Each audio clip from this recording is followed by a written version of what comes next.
mali in the administration of President Marcos na nawala ang pera dito. And therefore, the efforts of the previous administration, the Sin Tax Law and Universal Healthcare Law ay nasira because of the defunding ng PhilHealth, diversion, dilution.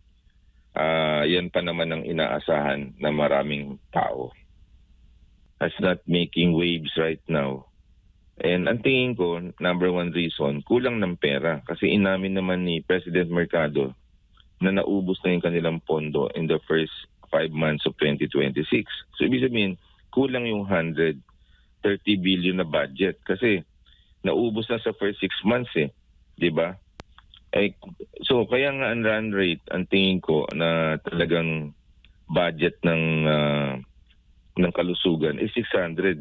Dapat pala ang budget last year, kung ubos na yung 130 billion, kung first 5 months, dapat 400 billion para ang kanilang budget. Kulang talaga yung 130 billion, tinipid. Kaya ngayon dapat 600 billion. Doc, ano yung reaction po ninyo doon sa ikalimang State of the Nation address ni Pangulong Bongbong Marcos Jr., maging siguro yung mga reaksyon ng inyong mga kasamahan sa sektor ng kalusugan? Hindi kami nasiyahan kasi ako at ilang mga medical groups, medical action group, yung HPAC. Kasi dapat doon na emphasize ng Pangulo na since dalawang linggo bago ang SONA niya natanggal ang Secretary of Health, it means serious yung problema sa hindi ganda ng pamamalakad ni Secretary Ted Herbosa. So dapat yun ang kanya natutukan aside from the flood control. Pero yung flood control, 5 minutes lang. At ang tingin namin, ang hinaing namin, dapat doon binanggit yung PhilHealth na mataas ang budget. At ang kalkulasyon ko, dapat 600 billion. Kasi ang request ng PhilHealth ay 370. Kaya lang meron arrears ang government na humigit kumulang na 292. So pag-compute siya ni Senator Pia Cayetano, umaabot sa 292. So kung susumahin mo, mga 600 billion. Ngayon, pagka yan ang inuna mo at less than 2 years na lang si Secretary Pujalte, in fact baka 1 year na nga lang kasi yung susunod na SONA is one song na or last na. Pagka mataas ang budget mo ng PhilHealth, kasi ang budget ng 2024 na divert, 2025 zero, 2026 130 billion. Kinarga pa doon yung binayad sa 60 billion na kinuha. Ngayon, kung mataas ang budget mo, ano ang mga ramifications mo kung 600 billion? Ang unang-una tataas yung case rates o yung benepisyo ng bawat Pilipino, mayaman o mahirap. Number 2, bababa ang out-of-pocket expenses natin. Hindi tayo matatakot na confine. At ang tingin ko, bababayan ng mga 10 to 20% ang ating expenses lang. Magagawa natin yung mga preventive health programs, yung yakap, nakukumpleto. As it is right now, do pinagyabang ng Pangulo, almost 5 million lang ang na-accomplish. Napakababa para sa maraming Pilipino ang nakakatupad. Pangatlo, paano mo isasagawa yung mga bagay-bagay na gusto mo sa expansion ng benefits kung wala kang PhilHealth.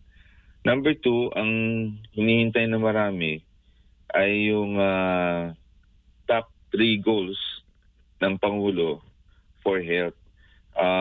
Aside from PhilHealth, ang akin naman, yung smooth and public hospital services na dapat lahat ng direktor ay haba-haba ng pila at dapat wala ng guarantee letter. Ang sabi ng Pangulo, wala na daw guarantee letter.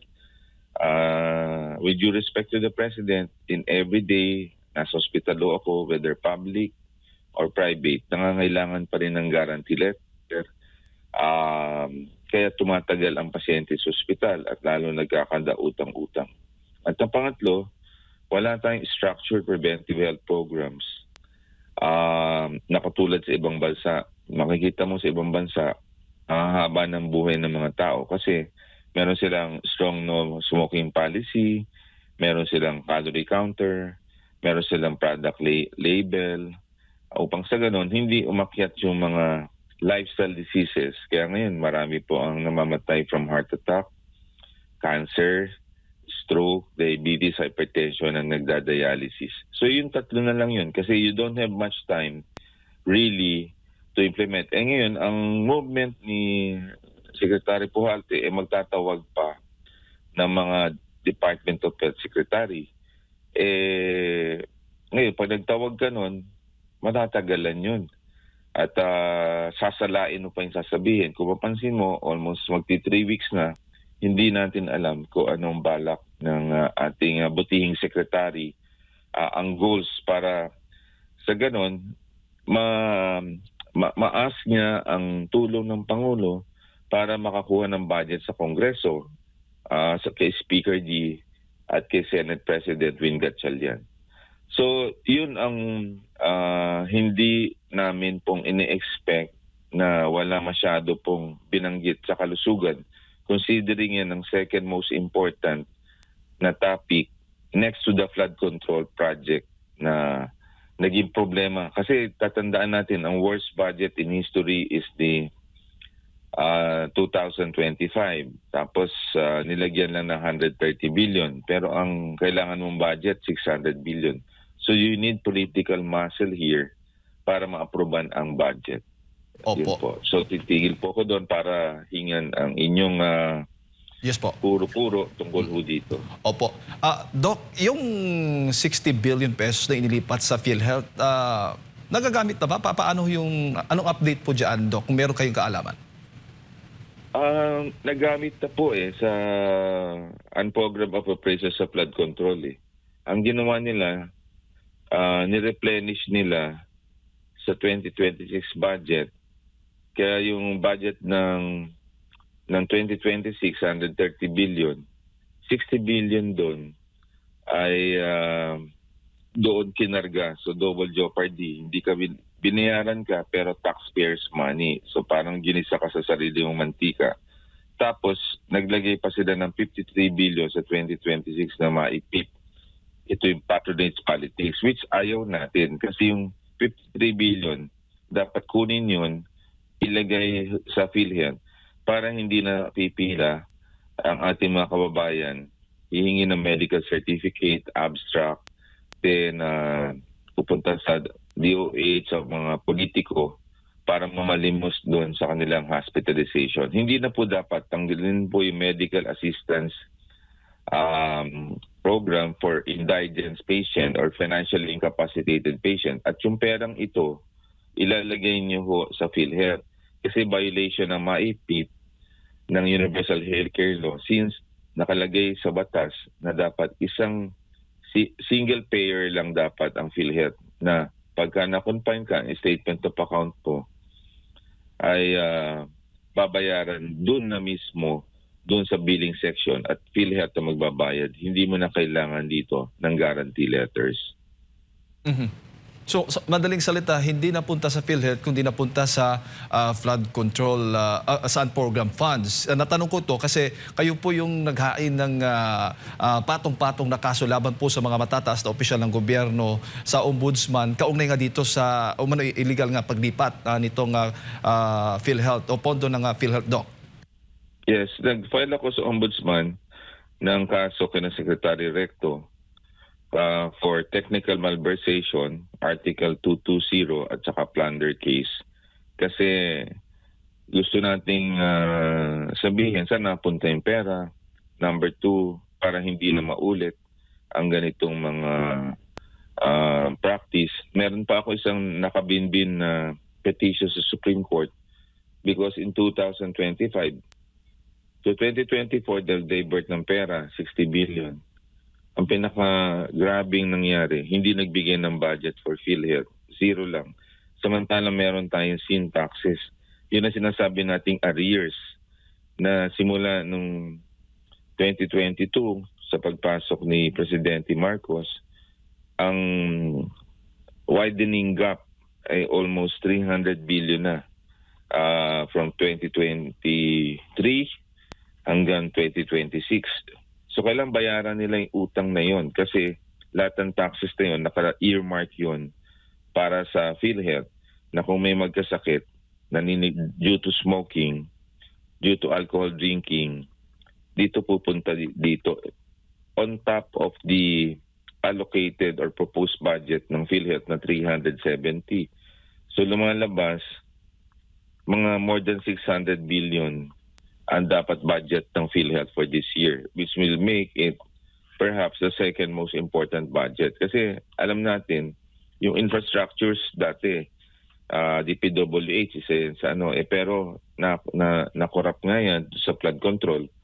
At saka with only less than 2 years, I don't think they can do so much of the hospitals considering masyado na pumaigsi. Ang may total impact sa mga tao ay yun pong pag na-hospital ka, kukonti ang babayaran mo o wala na po babayaran. Yung zero balance billing, baka maging epektibo na. Hindi lang pili ang hospital. Isang sinabi nga pala ng ating mga kababayang doktor na dapat hindi lang sa piling Department of Health hospitals, but lahat ng public hospitals can carry on with the zero balance billing at ma-increase yung number of beds in private hospitals na pwedeng magkaroon ng zero balance billing. Yun yung mga dapat isagawa.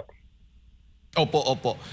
Nabanggit mo yung zero balance billing policy. Inihayag pa naman ng Pangulo na nasa mahigit 3 milyong Pilipino na ang nakinabang sa zero balance billing, Doc, sa mga ospital ng Department of Health.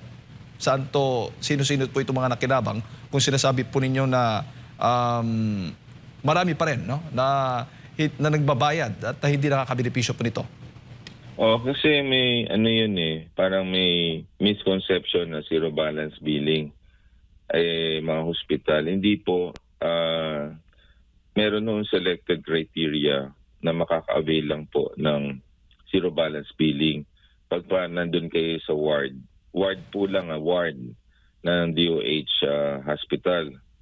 Ang problema, hindi alam ng mga tao ang mga hospitals na DOH hospital. Pangalawa, kunyari ikaw nasa Pandacan, bigla kang kailangan mo ng hospital, dadayo ka pa na malayo. So yun nga sinasabi ko, but if you have an increase in the PhilHealth budget, you can convert any public hospital into a zero balance hospital. Number 2, hindi siya widespread na universality, kaya nga universal healthcare. Lahat ng Pilipino ay equitable. Pero hindi mangyayari yan. Kaya nga pinag-isipan mabuti nung panahon ng Secretary Ona as yung sin tax law, kasi hindi marirealize ang universal healthcare without adequate pondo. That's why nauna mo nang i-approve ang sin tax law in 2012 bago pinirmahan ni President Duterte ang universal healthcare law in 2019. Only in the administration of President Marcos na nawala ang pera dito. And therefore, the efforts of the previous administration, the sin tax law and universal healthcare law ay nasira because of the defunding ng PhilHealth, diversion, dilution. Yan pa naman ang inaasahan ng maraming tao. Opo. Sa tingin ho ba ninyo, Doc, yung pamimigay ng libreng itong serbisyo at at the same time yung libreng gamot para sa mga kababayan po natin ay magiging doable po siya sa mga natitirang panahon o termino ng Pangulong Bongbong Marcos Jr.? Meron 20,000 na pinamimigay pero very limited at kukonti ang mga pharmacy outlets for the YAPA program. At kung ang sakit mo ay medyo malala, let's say cancer or other diseases, hindi covered. Tapos ang sabi na aking ibang mga pasyente pag pumunta doon, hindi rin kompleto at napakalayo yung mga hospitals na kailangan puntahan, pati mga yakap clinic. So there's misinformation as well as disinformation as to the yakap program kasi yung expectation at ng iba, they would land paying pa nga eh. And yun po ang magulo sa sistema. So kailangan talaga irepaso why the yakap program na na-launch last year is not making waves right now. And ang tingin ko, number one reason, kulang ng pera. Kasi inamin naman ni President Mercado na naubos na yung kanilang pondo in the first 5 months of 2026. So ibig sabihin, kulang yung 130 billion na budget. Kasi naubos na sa first 6 months eh. Di ba? So kaya nga ang run rate, ang tingin ko na talagang budget ng kalusugan is 600. Dapat pala ang budget last year, kung ubos na yung 130 billion, kung first 5 months, dapat 400 billion para ang kanilang budget. Kulang talaga yung 130 billion, tinipid. Kaya ngayon, dapat 600 billion ang ating hihingin. At yan ay dapat gawing primary concern ni Secretary Puharte with the political muscle coming from the President so that the Filipinos in the last 2 years of the administration may actually be benefiting from the universal healthcare. No universal healthcare kung wala tayong pondo. Opo, bago ko lang ipasa kay partner Admar, Doc, nabanggit din ho ninyo kanina yung pagkakaroon pa rin ng guarantee letter sa kabila ng pagbanggit ng Pangulo na tinapos na nga ng administrasyon itong lumang sistema kung saan kailangan pa ng mga pasyente na humingi ng guarantee letter mula sa mga politiko upang makakuha ng tulong medikal. So, ibig sabihin, saan po nakuha itong datos na inihayag po ng Pangulong Bongbong Marcos Jr. kung ganito pa rin yung estado po ng sektor ng kalusugan? Siyempre, ang Pangulo kasi maaaring hindi nagra-rounds ng mga public hospitals to realize this at nakikinig sa mga boses sa paligid niya. Ako'y nag-post po lang sa aking social media ng heart center. Nakalagay pa nga doon yung mga certificate of eligibility, proof na ikaw indigent patients, nakalagay. Tapos meron pa doon video padala ng isang pasyente ng haba-haba ng pila. So I think the President has been fed with wrong information. At ang dapat gawin ng Pangulo, together with Secretary Puharte, mag-field work. Kasi malapit lang naman ang PGH sa Palas, kalahating kilometro. So ikutan yan. Tapos punta ka ng Jose Reyes. Punta ka ng San Lazaro Hospital. Punta ka ng Santa Ana. Then punta ka ng Hospital ng Maynila. Wala pang 2 oras yun eh. Kasi ang Palas, ang lapit lang. Ang Department of Health, ang opisina niyan ay dyan sa Avenida. Ang lapit lang yan. Isang punta ka lang sa Lacson. And then sa may UST, daanan mo ang Pangulo. Si Secretary Puharte, kasama si Pangulo, magra-rounds lang ng mga hospitals, malalaman niya yung tunay na kalagayan ng ating kalusugan. Kasi napaka-importante yung field work eh. Hindi dapat lang tayo nasa opisina. Kasi kung gano'n, you will be fed, Mr. President, with due respect to your good intentions, but the statements that you articulated dun po sa inyong zona, hindi ho tama yung iba pong mga datos at kanilang mga sinasabi. At yan ang himutok ng mga maraming healthcare workers at ng mga pasyente sa buong Pilipinas.